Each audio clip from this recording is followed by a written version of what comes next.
Squid Game gets canceled in North Korea. Dave Chappelle stirs controversy. Jay-Z has a new black Western. And Hope Giselle is here to talk to me tonight, all on the Danyol Jaye Show.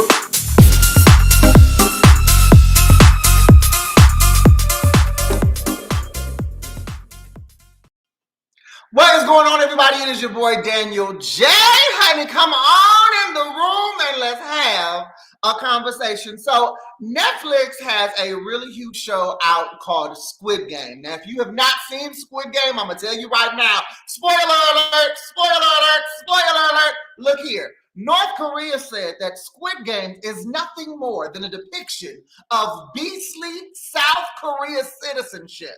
And they have banned anybody in North Korea from watching any type of South Korean content. If you are caught watching South Korean content, honey, you will be fined and possibly get your ass sent to jail. Which, you know, I've been to South Korea. I thought it was a very nice country. But, you know, North Korea is a little harsh in that way. But let me talk about this Squid Game shit. I am mad at everybody that said I needed to watch this motherfucking show, okay? And I'm mad because the show was good. And then I got all the way into the end, and that little raggedy bastard didn't even get on that plane. He didn't give his ass on that plane to go see his baby girl. He turned his ass around and decided that he wanted to go and figure out what the hell was going on with the Squid Game. You won the money. You was the last man standing in the game. You had the equivalent of 37 million US dollars in the bank, and for a whole 365 days, you lived like you was a bum, like you was a whole poor broke ass man with $37 million in the bank because you felt guilty. You felt guilty. Let me tell you something about guilt. I don't have it. Okay, if I chose to walk back into a game that I knew was life and death, and I just so happened to be the last bastard standing, you better believe I'd be at the ATM and in that bank every day pulling out some money to spend it on some shit. I'd be buying a property. I'd be investing in people's businesses. So I don't know what the hell was wrong with him, honey, but I will say when he didn't get on that plane, after another conversation with your baby girl, just like a motherfucker, ain't it? On the phone with your baby girl, promising her the world, all this shit. I'm gonna see you soon, baby. You get right to the gate, and your raggedy ass turn around. And I was upset about it. And so for every single one of you in my Facebook group and on Instagram who is DMing me, telling me, Danyol Jaye Show, watch that show, I watched it and I'm mad. I'm upset. You wasted my time. Because he should have got his ass on that plane. Moving on. We all know that Dave Chappelle is in the shit house, honey, because this special, The Closer on Netflix, has been causing a stir for so many people. You may have seen my live on my IGTV. I've discussed it. Our guest today, Hope Giselle, has discussed it. Everybody has been talking about it.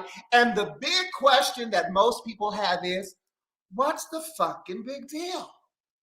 What's the big fucking deal, man? Well, let me tell you this. Dave, when you don't have the range to have a conversation, when you don't have the lived experience to have the conversation, when you erase the very community that you say that you're advocating for, which is black queer folks, because you want to attack white queer folks, oh, honey, you just put yourself in a boat full of shit. Like you're in a boat that leaks in up a shit's creek with no paddles, honey. I mean, you really did fuck yourself over. And I know a lot of people say, well, you know, I didn't find it offensive. If you're not trans, honey, then you wouldn't find it offensive. Okay, if you're not, even if you're not queer, you probably wouldn't find it offensive because he wasn't talking about you. And for all of y'all that keep telling me about, well, he called women bitches, and he talked about the Jews, and he talked about it. That's fine, honey. And if the women don't want to stand up and say, hey, you don't get to call us bitches, and if the Jews don't want to stand up and say, hey, you don't get to put us in your joke and say that we coming from space, if they don't want to stand up on their own behalf towards this man to talk about what was disrespectful to their community, you cannot then turn around at queer people and trans people and say that we should fucking do the same shit. Because we're not. We're just not. But we're going to talk about Dave a little bit later in the show when we get to talking to our guest, because I do want to talk to our guest about him. I want to get her views. She's definitely shared them on her platform, but I want her to share it on this one right here. So, Dave, we're going to put a pin in your black ass for a minute, because you are definitely a part of the show. Apparently, Jay-Z had a screening premiere for his new film that he, I believe, either executive produced or I think he produced this movie. It's called The Harder They Fall. It is a Western movie that is comprised of majority Black actors. And so at the screening, apparently he did an impromptu performance where he performed a song that he actually collaborated with Kanye on. And I don't know why, but motherfuckers was shocked. Motherfuckers was in amazement, and they was just like, oh my God, this just proves that they're cool. See, he don't got a problem. They say that money don't buy happiness. I don't know, because won't nobody give me nothing to test the fucking theory. But I have to say, I really feel like I don't give a fuck if Jay-Z and Kanye like each other. It's really not my fucking business. Whether they friends, foes, or fuckers. I don't care. It's not a big deal, but it amazes me why these types of stories just blast off, because just people want to be in their personal business. Because to me, if the song is fire, I don't give a shit who I collaborated with it on, unless it was Robert Kelly. Because if it was Robert Kelly, I wouldn't. It wouldn't be coming off my lips. But if the song is fire and it's a song that you like, I mean, how does performing said song mean that you and I are cool again? I don't know. But that's the logic of the people. The people can have that. In regards to this fucking Black Western film, I've never been a Western watcher. I've never been a huge Western fan, but I am interested to see what Jay-Z has put his money and his name behind. So I do not know when The Harder They Fall premieres, but look out for it at your local theaters, because I'm interested. I'm very interested, because if he found a new Black John Wayne, I think a lot of people they're gonna suddenly find themselves in love with the Western genre.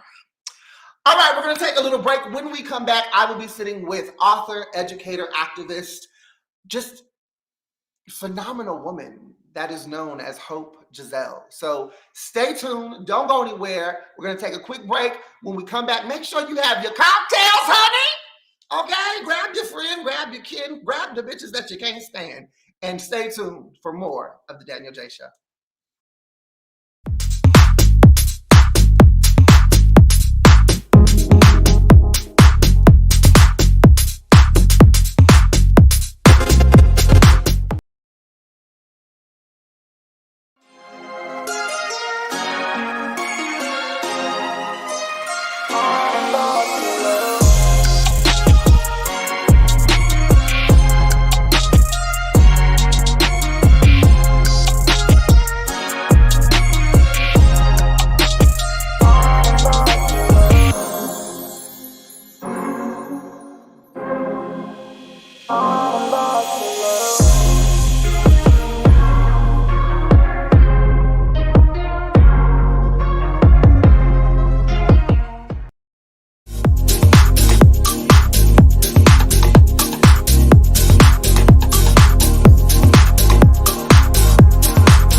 Honey, she's an author, she's an activist, She's an educator. She's a master facilitator, hailing all the way from Miami with a master's degree in fine art, a ton of organizations under her belt that she has worked with, for, and have advocated in these streets for so many issues. She's an advocate for Black issues, for Black queer issues, specifically for Black trans issues. She has 2 books out, the latest one being Until I Met Black Men.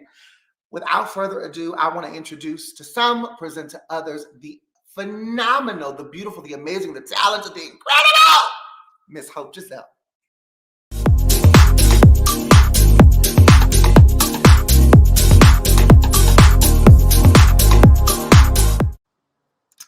What's going on, Miss Hope? Hey, hi Danyol. Looking fabulous and beautiful as always. Thank you so much. First and foremost, I want to say thank you so much, because I know that you are booked and busy and you are literally planning to get on a flight tomorrow because you got things to do. I have things to do. I got stuff to do. I got work to do. I got a job. Come on! Ain't got a voice. Look at that. She's just multi-talented. I want to hop right into this conversation. And to be honest, I had a litany of questions for you. But I had the pleasure of being on a live with you with Ben Carlton. And I've had the pleasure of just watching you on other lives, on your lives with other individuals. And I figured, you know what? I just want to have a conversation. And there's some points that I definitely want to hit on, but I just want to have a conversation, because you have to understand that this is a surreal moment for your boy, because I am a fan. I am a fan of the Hope Giselle brand, and I'm just so excited to have you here. My first big question for you is, many people know you to be, a very assertive, very vocal activist in the social media space, and in other media spaces. But what has been the most challenging part of your journey to becoming the woman that we see today? And I know you have a whole book called Discovering Hope that really talks about that journey. But if you can give us a snippet of what that journey has been like, what has it been to becoming this amazing woman that we see today? A lot of correction. I tell people all the time, like, I am not above reproach. Like, my way is not the highway. And I've learned so many things over the last couple of years. And a lot of them have come from me making the mistake and the community gathering me for filth, The thing that like really has helped me to become the person that you all see is the community not letting me think I was safe to not do my research, right? To go into things blindly and not have really garnered all of the facts about the situation. And that is the reason why today a lot of you will sit back and say, like, oh my God, Hope, like, where do you write your notes, or what kind of thing do you use to do your script when you're talking, or like, she ate that. Like, I see a lot of the comments, especially on my TikTok, where folks are like, did she stutter with no pauses? She said that with no pauses. And I'm just like, wow. Like, people think that it's one of those things where I'm writing it down, and it's just like, what I've learned through the years is that if you do the research, you don't have to write it, right? Because when you know what you know, it comes up and out naturally. And so I think that is the big, like, if I can give y'all anything, it's take your time, right? Like, I took my time and I wasn't afraid to be held accountable when I was dead ass wrong, right? And the community was able to do that. And they felt comfortable doing it because I never took offense to the opportunity to grow, right? There are some people who are just there to be trolls, but then there are some people who are saying what they're saying because they want to continue to see you, and they want to continue to hear what you have to say, but they also want you to evolve. And like, that is the biggest lesson that I've learned in community. Now, in regards to the community holding you accountable and kind of holding you to task to these mistakes that you mentioned, what kind of mistakes were those? Because I know, like, living as a feminine gay man, there's obviously, we have queer history. There's things about community. There's things about the nuances of experiences that we learn that we have to, sit and listen to. But in my discovery to who I am, like, I don't know that I can necessarily pinpoint what I would define as a mistake, community-wise. You know what I'm saying? Like, because I never really had the community to teach me how to become who I was. It was kind of a solo journey. So what were some of those mistakes that you felt that the community held you accountable for? I would falsify, or not falsify, but I would create the numbers in my head. So I remember, like, that was the very first thing that people would get me together for, that they would be like, so where did these numbers come from? Like, where, like, you always spitting all of these numbers and this jargon. Where did these numbers come from? Like, where did you find this? And it wasn't until I realized that, like, I couldn't just be out here like, there are 97%, like, because then people, like, especially when people trust your word, they go out there repeating you, Yes, they right? do. Like, a lot of people don't do their own research, right? Because they trust that you know what you're talking about. And the last thing you want, like, it's one thing when people catch you, but it's another thing when people catch the people that believe in you, because then they're just like, oh, I thought you knew what you were talking about. Now I don't trust anything that you say. And so that was one valuable lesson that I learned, was that, like, doing my research involved, like, being able to retain the information, right? Like, I couldn't just know it. I had to retain it. I had to remember where it came from, so that those people could be held liable and not myself if the information was false. I also learned, and I was held to task about not being able to see duality and my own privilege, right? I had the privilege of going to school. I had the privilege of being able to get an education in a very, like, traditional sense.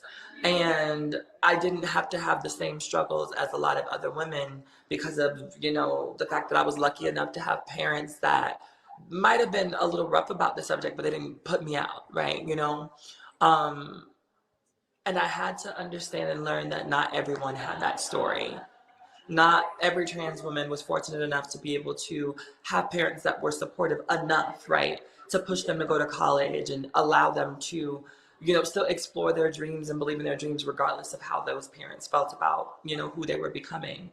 And not a lot of people enjoy the idea of school, even if they could go. Like, a lot of folks just don't find that to be fulfilling. And I had to understand and learn to respect that too, and learn and respect that I was not the standard model for trans people. I wasn't the example model for trans women, and I didn't want to be that. And the sooner that I, held on to that and held that for myself, I was able to kind of sort of tell the stories that I needed to tell on public platforms in a more roundabout way, rather than leaving my sisters out, or, making my sisters feel as though their lived experience wasn't a just one or a moral one, and so therefore their story was lessened. And I think those two lessons are the ones that really, the community held me to task for, and I will always appreciate them for that. One of the things that when we have these types of conversations on the social media space that people often ask, and one of the topics that comes up is the conversation regarding Black trans women and then other trans identified individuals who are a part of the Black community.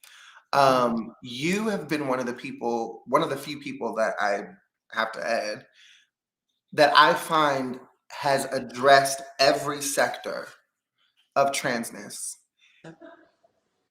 From your perspective, from your experience, why do you think there is such a push and pull for other influencers or just other people who are part of the conversation to be as aware?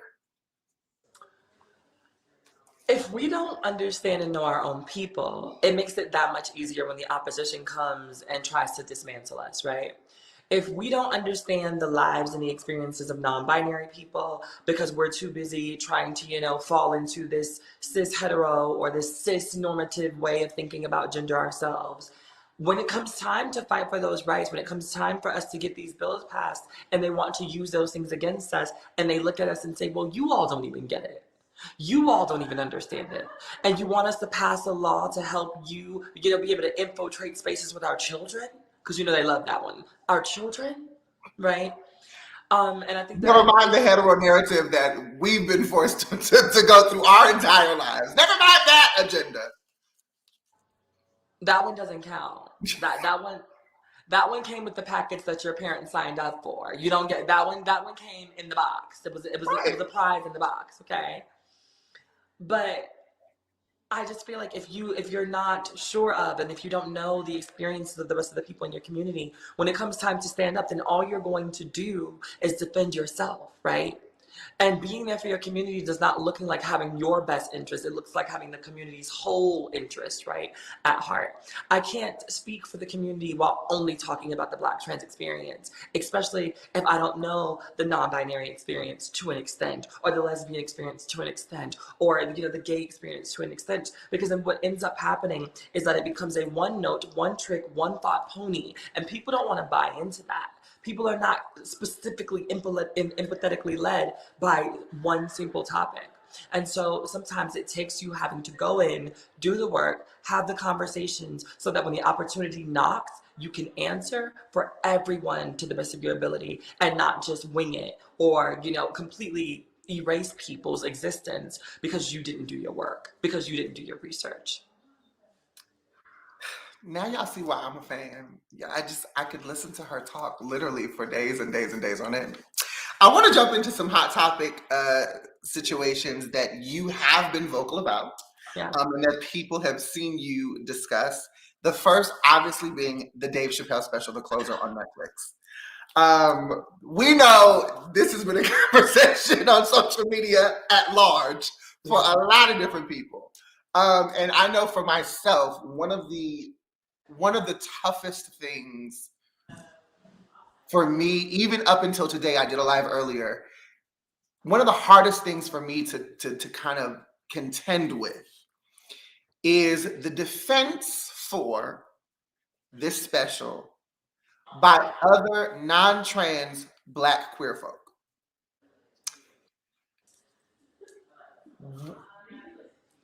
I'm sure our viewers can guess what your opinion of the special itself is. So I don't want to ask that fundamental question, but I do want to ask, in addressing Dave Chappelle and in addressing the special itself,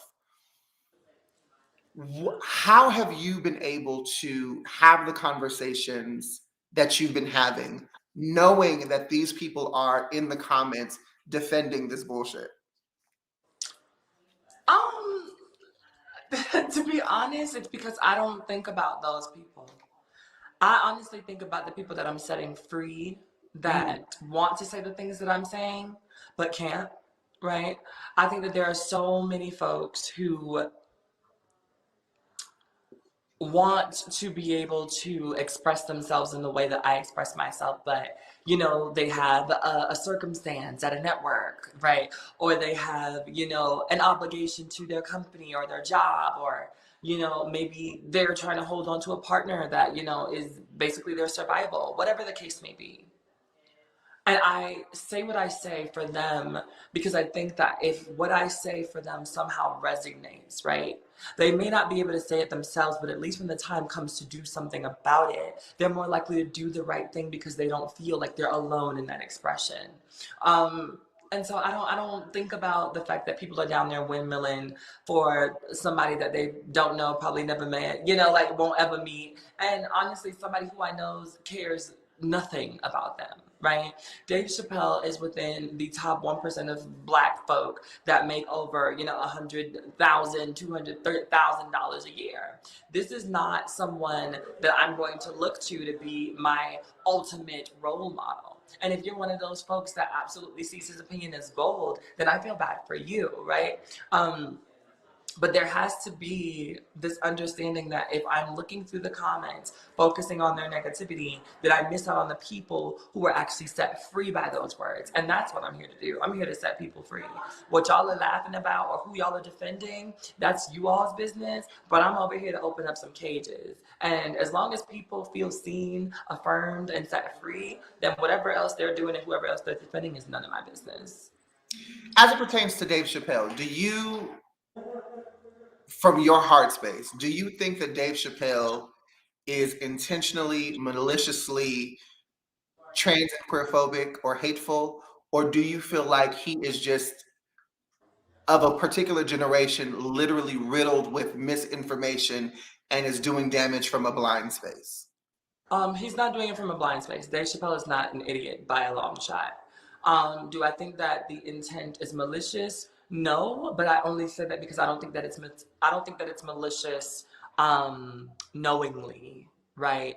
I think that what he thinks is that, oh, it's not going to be as harmful, but I know that what I'm saying is going to stir some shit up. But I don't think that he realizes the repercussions are as deep as they are. So I don't think that it's like this intentional, like, I want to stir some shit up and make things violent for you all.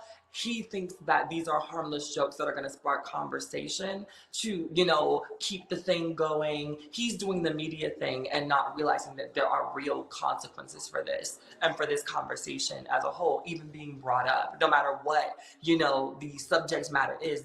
This conversation being brought up on a national platform where people, feel like everyone has seen it, becomes an issue no matter what the stance was. And I think that that's kind of sort of what's happening here is that, do I believe that he is, homo or transphobic? I don't know if I can say that. I think that the media circus is interesting. I think that it's fun to make these millions of dollars. I think that it's fun to play the game for the white man when you know that the money in the check are going to clear. And I think that he doesn't care about pissing off a couple of queers, right? Because there are some in his life personally that he's like, you know what, these are enough for me to carry on with this foolishness, and that's just kind of how he's gonna, operate, which is fine. Um, so that's my, 2 cents on it. I think that it's a lot of media and a lot of just not giving a fuck about the general population of queer people, because the people that he hangs around doesn't have to experience the things that we're talking about. Just some shout outs from the comment section. We have Danyol Jaye that says, great conversation. Eric Devante says, I love y'all. This is so good and so necessary. Melissa Hickson says, I agree. One of the things that I said in my live in discussing Dave Chappelle was that I did not feel, in watching the show in its entirety, I did not feel that it was maliciously offensive as far as what he said, but I definitely felt like it was provocatively problematic in the way that his target was white people. His target is always white people. But I likened it to throwing a Molotov cocktail in one white apartment, but that apartment building has 10 black families in it. And it's like you throw this at your target, but the building is still on fire, and you still put your fellow black community, queer or not, in danger. And then they have to go down with the shit, all because your focus was this one white target. And Right. so I agree. I definitely feel like I feel like he needs someone to address him one-on-one that isn't trying to cape for a check. Because somebody in the comments mentioned this next name that I'm going to mention, that you just had discourse with on a live a few days ago. You were on a live with Miss Ashley Marie Preston, and people applauded you for holding comedian Flame Monroe to task for her views about not only Dave Chappelle, but just queer issues, period. Got a little heated in the live. My question to you in regards to Flame Monroe, being that this is someone who is part of the community, but still being someone that we've seen and have heard say some things that are not beneficial to the community. What was your feelings in the moment of that exchange? What was going through your mind when she came for you in the way that she did? To be honest, it was a little out of left field. But what I realized very quickly was that she felt that I had disrespected her, right? And so, because she's still a human being and she's still a person, the need to hurt me back was a thing that had to happen for her in order to be able to move through that conversation, right? She couldn't take my criticism as that and move through the conversation without returning what she felt like was the favor. And as I sat in silence and I allowed her to, say and speak her piece, I thought a lot about that. Which is why when I responded, I didn't attack her character and her womanhood in the way that she attacked mine. I attacked the issues, because us going back and forth about who is manly or who's angry or who's not doesn't serve the conversation.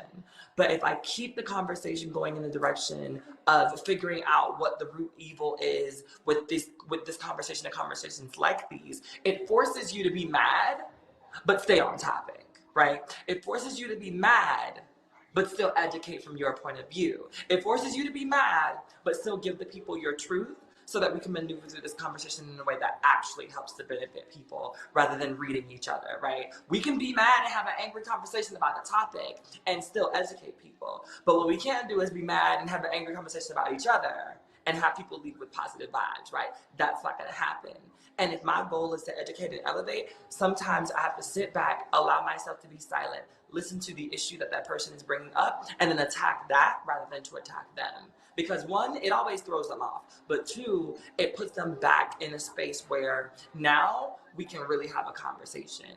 See, I don't know all of your personal business because I don't care to know enough, and I don't like you enough to lie about you, right? So I'm not going to be able to go back and forth tit for tat, toe to toe with you. So I would rather go tit for tat, toe to toe for the thing that we came here to speak about, so that everybody on the outskirts, no matter what they have to hear to get through it, can see themselves represented and can also learn something from the opposition. But hearing things about us dragging each other ain't gonna help nobody. I think one of the things that was most saddening for me witnessing the conversation was that Flame in that moment did what so many cishet folks do when we try to have the intersectional conversation, which is you attack my identity. You were talking about things that you observed she had done with her career, with her comedy, with the spaces that she was in. And then she came back with something that was directly opposed to who you are as a trans woman. Yeah. And I was like, this is exactly what a lot of cishet community members do to us as a queer community. Right. Why would you choose that? Why would you choose that thing to be the thing that you argue back with? You know what I'm saying? We're going to take a quick break. When we come back, we do have a few questions in the comments that I want to get to, but we will be talking about Hope's new book, Until I Met Black Men, and a little bit more about her opinions on a few other issues that I want to talk about. All of that right after this commercial break, right here on the Danyol Jaye Show.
And we are back. If you are a content creator, you have a show, you have an idea about a show, and you want to be on the Pyro Media Network family, please reach out to pyromedianetwork.com. Submit your application to possibly be on this wonderful, fabulous network that your boy is currently on. But right now, we're going to get back into our interview with the fabulous, the wonderful Hope Giselle, and a few questions from the comment section.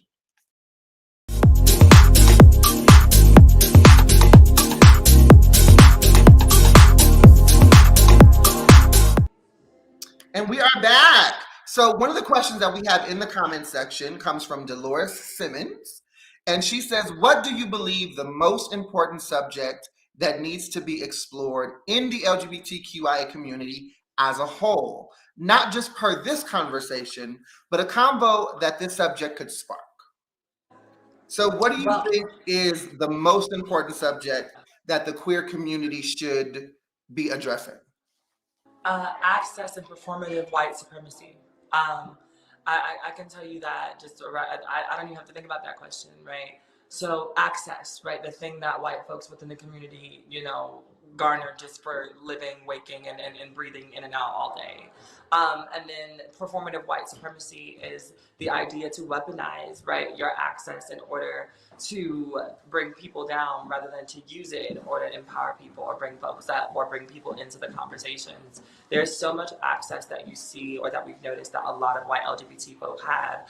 And rather than invite people into the space who are of color, who are marginalized, a lot of time we see them hoard that and bring us in on occasion when it suits or benefits them. And I think that that's the conversation that needs to happen, because that conversation will, snowball into race, which will snowball into sexism, which will snowball into masculinity versus femininity. There's a lot of things that come out of that conversation, but it has to start at this performative white supremacy that you only use when you feel like it'll better suit you in particular situations. And the ways in which you gatekeep access to particular spaces that most queer people, and especially when you're of color, are not even invited into. Yeah, I definitely agree. As far as the queer conversation, I definitely think that addressing the systematic oppression of white people, but also addressing the desire to attain the proximity of white privilege for those who are not white, is definitely part of that conversation. But I always say, y'all have heard me say this on my live, my advocacy will always start and end with Black and brown queer folks. Like it. That's just where it's going to start. That's where it's going to end. Not to say that there are not a whole bunch of other people and groups in the middle of that, but it is going to start and end with Black and brown queer folks. And I really feel, from a Black perspective, my hope is that one of the conversations that we're able to have and grow from is, how do we unify as a Black community overall? How do we unify aside from gender identity and things like that? How do we unify as a Black community first, and love on one another, simply because we do have a shared experience in that space, and learn and teach from each other in that space, so that we can, as a group of people, cisgender, transgender, queer, heterosexual, can address this systematic oppression of whiteness. So thank you so much, Dolores, for your question. Let's see, we have another comment from Kyrie Sanaj, Candid Conversations. Absolutely, we must remember they're white first. They will not invite us to a lot of things unless they feel BBC will be involved. I hate the term BBC. I don't disagree with you, Kyrie. I cannot stand the term, because it's, every time I see it in the profile, I'm just like, I cringe. I cringe. Especially because a lot of the time that's not what it's even given. It's not even given what it's supposed to have gave. So I want to talk about your new book, which I have not purchased just yet. I am purchasing it this weekend. But you have a new book out. It's called Until I Met Black Men. Tell me about this book and how you came to writing it. How did this book come to be? This book is the second installment in a 3-book series. And the first one talked in large part about becoming Hope, right? Like, how did we get here? And this book talks about, and is sort of my long form response to a lot of the questions that trans people get from people who are curious about why we decided to become trans, right? As the people would say. And this is just my really long response to that, because a lot of the time, folks will blame the absence of men or your interactions with men on who you are as a woman. And I was able to acknowledge after thinking through, like, I wouldn't have been the woman I am today, right, without having met Black men. And I wasn't the woman I am today until I met Black men. And so it goes through the woes of boyhood and understanding that I never connected with it. It talks about the understanding of having empathy, right? And what it looks like to have to navigate, sex and love and marriage and provider, ship and all of these things as a Black man. And watching it from the outside, right, as I did away with it because it didn't serve me. Like, those things didn't serve me. And so I stepped away. And I stepped away from them quite early. And so this book really digs into the things that I was able to observe when I did step away and when I did find, space for myself. So I really enjoyed writing this book. I really enjoyed laying these themes out there. I really enjoyed being able to break down the things that I've seen and how people resonate with them, right? So some of these chapters are involving stories, things that I've, personally gone through, while some of them are just reflections. A lot of them are reflection of the manhood that I had access to and never actually broke the glass seal on, right? Reflections of the ways in which I was treated and the ways that I thought that I had to treat people in order to fit into a boys club that I was never born to be a part of anyway. So many different themes, so many different nuances, and it was really a lot more of an empowering and a powerful experience than the first one. And I really cannot wait for you all to dig in. It's super accessible, only 98 pages. So if you're a reader, you get through it in 3 hours. If you're, somebody who's a little bit less of like a, stone cold person about it, you get through it in a week, right? But it's not one of those like super long novel-esque, like intimidating books at all. And Well, I'm very excited to get my copy because you can get your copy at Barnes and Nobles. You can get your copy via Nook Book. So I'm very excited to get a copy of this book because I'm probably going to be one of those people that finish it in about 3 hours. Yeah. Because I want the information I want to know. We have a few more questions in the comment section. R. Love Jones says, how do you feel the Black church has contributed to the ignorance of queer folks and or its unwillingness to evolve? Severely.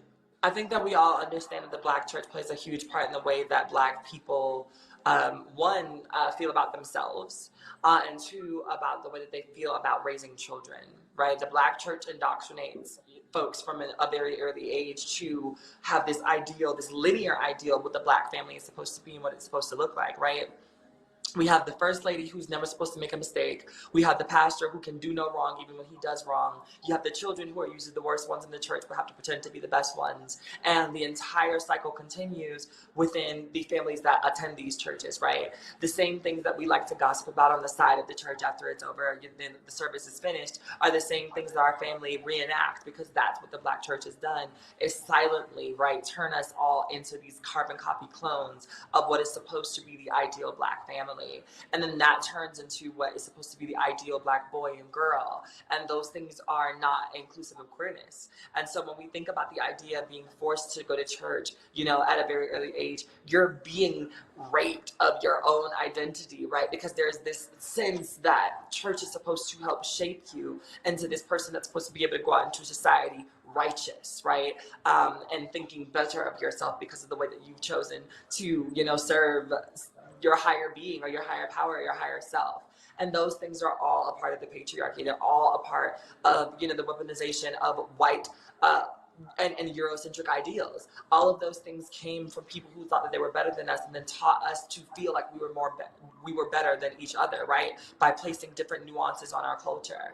We couldn't come over here and just be Black. We were, mulatto, and then there was the light skin complex, and then there was like, the he has a penis like a white man, and he has a penis like an African man, or whatever that meant. The berating of our bodies for women, the fact that a lot of us came here curvy and super, voluptuous, and their women didn't. And so there was this sexualization that then passed down to Black men in power. All of these different things and nuances that come from the idea of the Black church feeling like they know how to build the ultimate Black family, and people not even realizing that they're playing into it. I think it's interesting that when we talk about the Black church specifically, and we talk about the Bible, there's so much of the Bible that people don't know because they do not understand the original context and the language of which it was written, the Yeah. culture, the context that it was written in, the time that it was written in, the people that it was talking to at the time. But I also find it very interesting that Black folks have acknowledged that the Bible was used against Black community during slavery, Yes. but don't see how, as Black cishet folks, y'all have used it in the same exact way towards any other person that's queer or trans. It's like you followed the same system. So, it definitely absolutely has an impact. One of the things that I want to ask you, and I was questioning if I should ask because I know that you know my perception on this, but this is a question that I keep, or a statement that I keep seeing, and I want to hear your response to it. Do you feel like trans folks are too aggressive and disrespectful to the overall cishet community? Absolutely not. I think that trans folks as a whole have allowed so many people to disrespect and beat down and punch down and all of these things for hundreds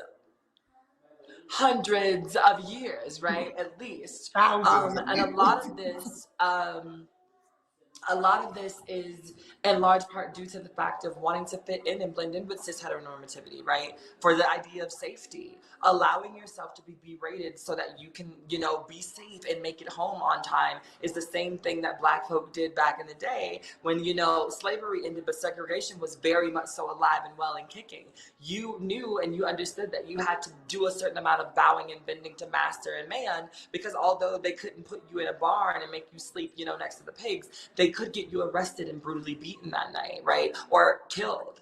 And I think that a lot of folks are not drawing these comparisons because those are the same things that were happening to Black and brown trans folks and queer folks in those neighborhoods. A lot of people miss the point of why it's super important, I think, in a lot of cases, to take these things into consideration. All of the actions have reactions, all of the reactions have consequences, and we have to be mindful of how those things fall back on people and the generational trauma that they cause. Why do you think, as for Black people as a community, right? If it was just the Black community, we're not talking about orientation, identity, none of that. The Black community has definitely come against this idea of reverse racism.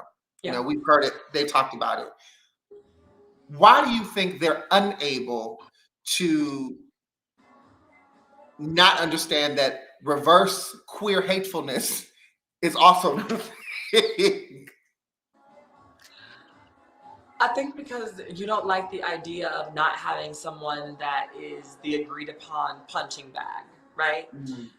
For all intents and purposes, the queer community is the community that no matter what you've done, if you want to go beat up on one of them, we got you, right? It seems that no matter what community you come from, if you don't come from the community of queerness and you want to beat up or punch down on queerness, people who fundamentally disagree with each other will band together in efforts to ruin you simply for being queer, and they don't even realize it. That is the complete sad part. I think that a lot of folks forget that humanity is the main thing that we're missing here. Humanity is the main thing that a lot of us are swooping over, and that is the reason why we're continuing to have the same problems and see the same sort of course description around the ways in which we're being treated.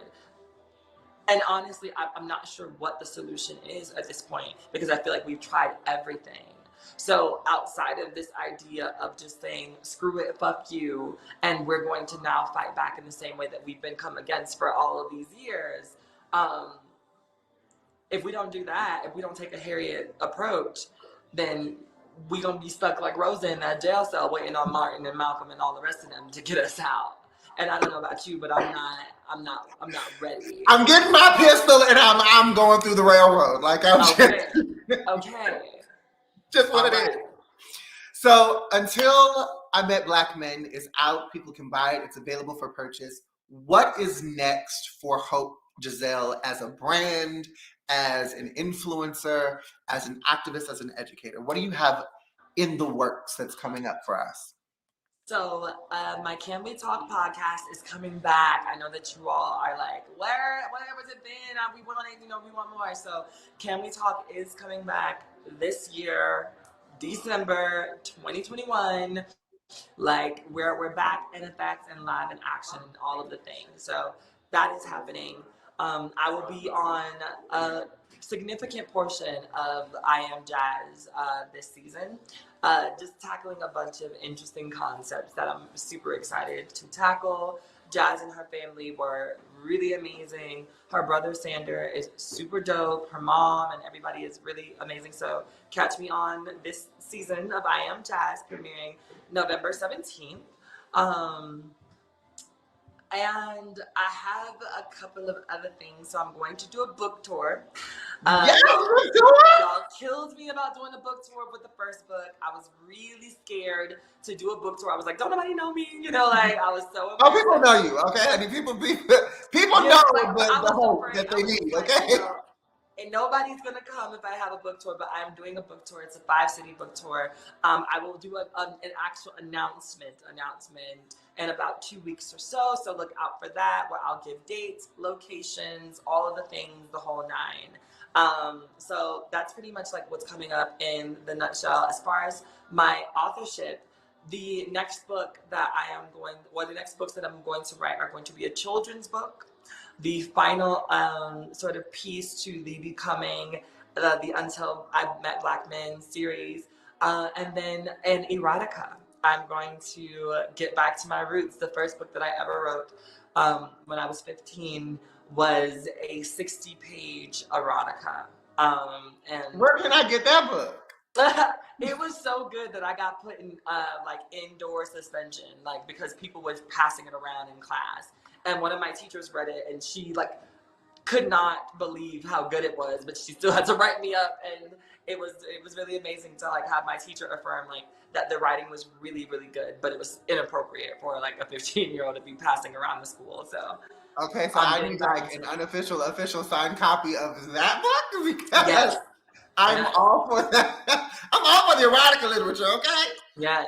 Hope, I just want to say thank you so much for being on the show. We definitely have to have you back. Please tell our viewers how and where they can stay up to date with what you have going on. All of my social media is my name, Hope Giselle, spelled the exact same way that you see here on the screen. It's just Hope Giselle, at Hope Giselle on all social media platforms. And if that's not enough, you can go to hopegiselle.com and get a little whiff, send a little email, get a little booking, do a little consulting fee, buy a couple of books if you will, like do all of the things. Like the website will be a place where you can get a little bit more of me. There will be some merch going up for all of my TikTok followers because I have thoughts. Y'all know that's my new catchphrase over there on the TikTok, and confuzzled. So y'all ask for shirts, y'all getting shirts, and y'all better buy shirts, okay? That's all I'm saying. And so, yeah. That's kind of my social media sitch right now. Well, thank you again so much. We're going to put you back in our virtual green room. Don't go anywhere because I want to talk to you a little bit after the show. But again, I want to just thank you so much. And right now we're getting ready for Hey Puddin.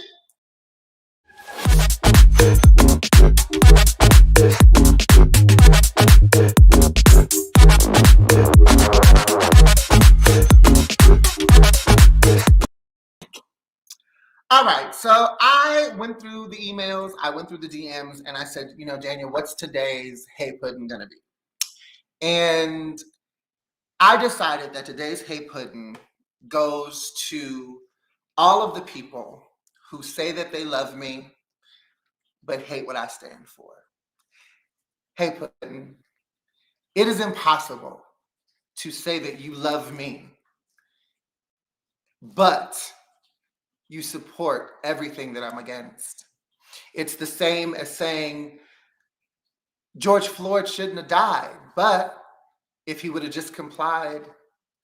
It's the same thing as saying, Trayvon Martin, I love you, but you shouldn't have been walking at night with a hoodie and a bag of Skittles. Part of the thing that people have to understand about this beastly word called love is that we've allowed for it to mean nothing, especially in the English language. It means close to nothing. It basically has no value. We throw it around like sand from the beach. You know, we pick it up and we just splatter it everywhere with no real intention, with no real meaning, with no real focus.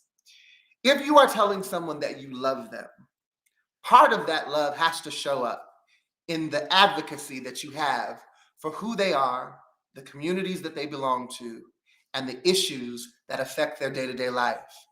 Hi, my name is Danyol Jaye. I'm a Black and Mexican, feminine presenting, gay, cisgender man. And if you love me, part of loving me is standing behind me and standing by me in all of the things regarding queer rights, in all of the things regarding equity for Black and brown people, in all of the things regarding equality for simply my ability to be and breathe as a human being. Because Puddin, let me tell you, it's impossible to love who I am and hate what I stand for. I want to thank you guys so much for watching today's episode.